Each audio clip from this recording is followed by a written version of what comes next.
Salut à vous les amis, on commence cet ActuFoot avec le choc entre l'Olympique de Marseille et le Paris Saint-Germain qui a vu le club phocéen s'imposer 2-1 et au regard du match, la logique a été respectée car les Marseillais étaient trop puissants.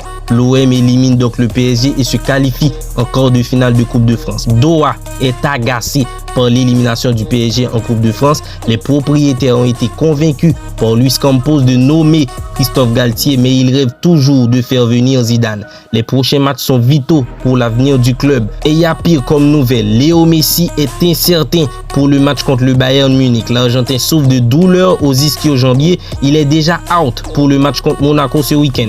Le Real Madrid bat Al Ahly 4-1 et affrontera Al Hilal en finale de Coupe du Monde des clubs. En Allemagne, une partie des huitièmes de finale de cette DFB Pokal se disputait hier avec un duel entre Bochum et le Borussia Dortmund. Et ce sont bien les partenaires de Jude Bellingham qui se sont imposés sur le score de 2-1 et ont obtenu leur ticket pour les quarts de finale de la compétition. Le Real Madrid, le Barça et la Juventus ont contacté plus de 50 clubs dans l'espoir de créer un nouveau tournoi européen. Une compétition par équipe multidivision, chaque équipe jouerait un minimum de 14 matchs par saison et aucun club ne serait membre permanent. Marcus Rashford est le premier joueur de Manchester United depuis Wayne Rooney en avril 2012 qui a marqué en 6 matchs consécutifs à Old Trafford en Premier League. Manchester United a pour priorité de signer un neuf de classe mondiale pour la saison prochaine et a 100 millions de livres sterling prêts à enchérir.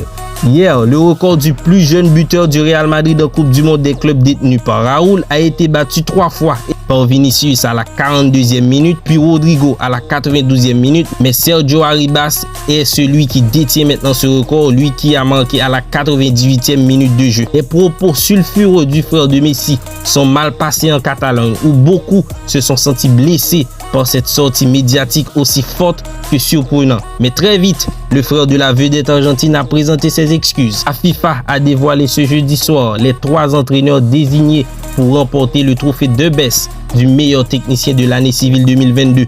Le vainqueur sera connu lundi 27 février 2023 lors d'une cérémonie prévue à Paris. On retrouve donc Lionel Scaloni, vainqueur de la Coupe du Monde au Qatar, Carlo Ancelotti qui a remporté la Liga, la Ligue des Champions et des Supercoupes d'Europe et d'Espagne, et Pep Guardiola, champion d'Angleterre en titre avec les Sky Blues. Jesse Rodriguez, ancien attaquant du Real Madrid et du PSG, se rapproche de la Sampdoria.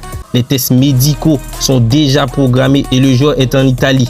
Roma et Galatasaray joueront un match amical pour récolter des fonds pour venir en aide aux victimes du tremblement de terre qui a dévasté la Turquie et la Syrie. Carlo Ancelotti reste le favori pour entraîner le Brésil à partir de juillet 2023. Et on termine avec la Juventus qui double le nombre d'avocats qui conduiront l'audience pour obtenir l'annulation de la sentence prononcée par la Cour d'appel fédérale. Merci d'avoir suivi cette nouvelle édition de Actualité Foot avec Talking Sport. N'oubliez pas d'activer la cloche si vous voulez rester informé. Bye bye, à demain, même énergie, même amour.